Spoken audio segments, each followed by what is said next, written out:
Hello and welcome to another episode of Spare Time Gardening with me, Simon, just outside the greenhouse with the back border behind me. In this episode we'll be having a quick tour around the garden. Now we're in April and now that spring seems to have finally sprung. Enjoy!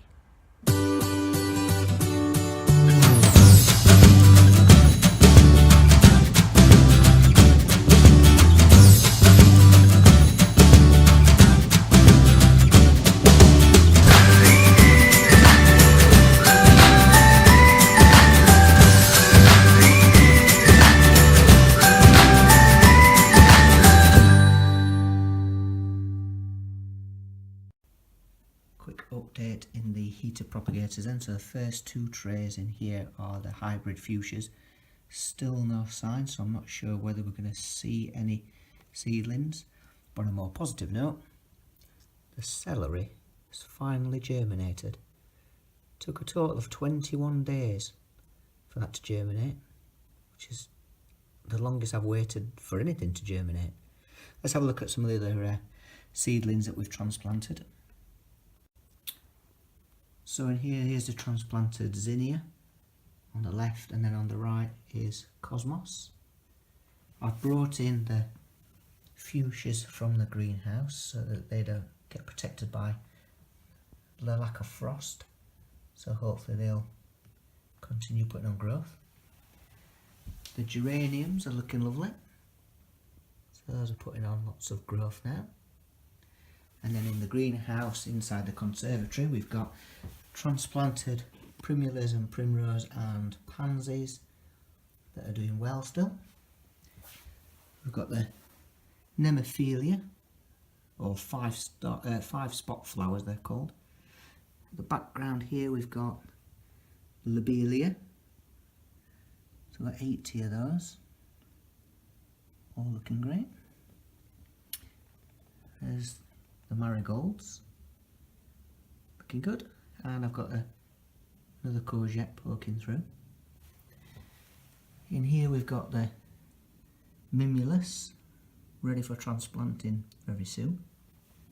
We've got the super cascade petunia, and then I've got 80 bedding mix petunia that we've seen transplanted in an earlier video, but all looking really good. Over in this corner we've got pansies, again all looking really good. And then we've got the selection of dahlias. So we've got pompone, we've got dwarf cactus, dwarf double, and we've got giant hybrids over here. And there's some tomatoes. Those are the sweet aperitif from my own seed. We've got cucumbers and 2 courgettes, and at the back here we've got tomato, which is moneymaker, 6 of those, and the 3 just here are the sweet aperitif saved from my own seed, but all starting to put on loads of growth now that spring has finally sprung. So a quick tour of the bottom border. So I've just put in some perennials. I've got the daffodils still in flower, silver birch tree just starting to bud up, the primulas starting to flower now, although it does feel as though we're about 3 weeks behind because of all the snow, but the warmth is certainly starting to appear now, and all the alliums at the back there coming through lovely. Some lovely flowers down here as well, and again, like I said, the silver birch trees, as you get closer, just put my hand behind it, you might just be able to see starting to bud up nicely, so it's looking good. Nothing happening on the veg patch. Now that the weather's dry, we might make a start on digging it over, getting it prepared for the season ahead. But you will see, if I just look back there, the rhubarb looking, there you go, starting to put on loads of growth. Looks lovely, looking really good. And then we'll just have a quick wander around at the side border. So I just moved a couple of plants around. Sweet peas need trimming back now it's warming up. The tail feathers grass needs trimming. I've just put in a few perennials just down on the border. Crocuses are finished, but the tulips are just starting to come through.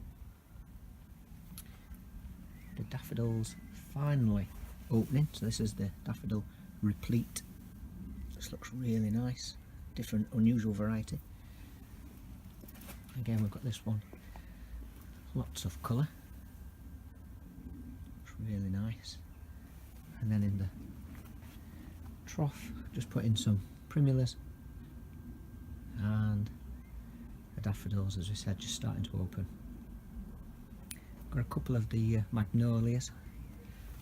If we just look behind that, there you go, just starting to put on bud from the bare roots.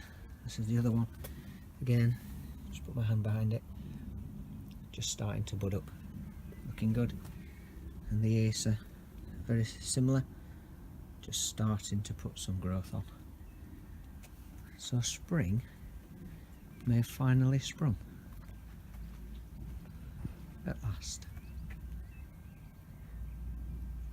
Thank you for watching, and don't forget to subscribe by clicking the subscribe button. And please feel free to leave your comments and feedback below. I'd love to hear from you, so don't be shy, and of course I'll reply. See you soon.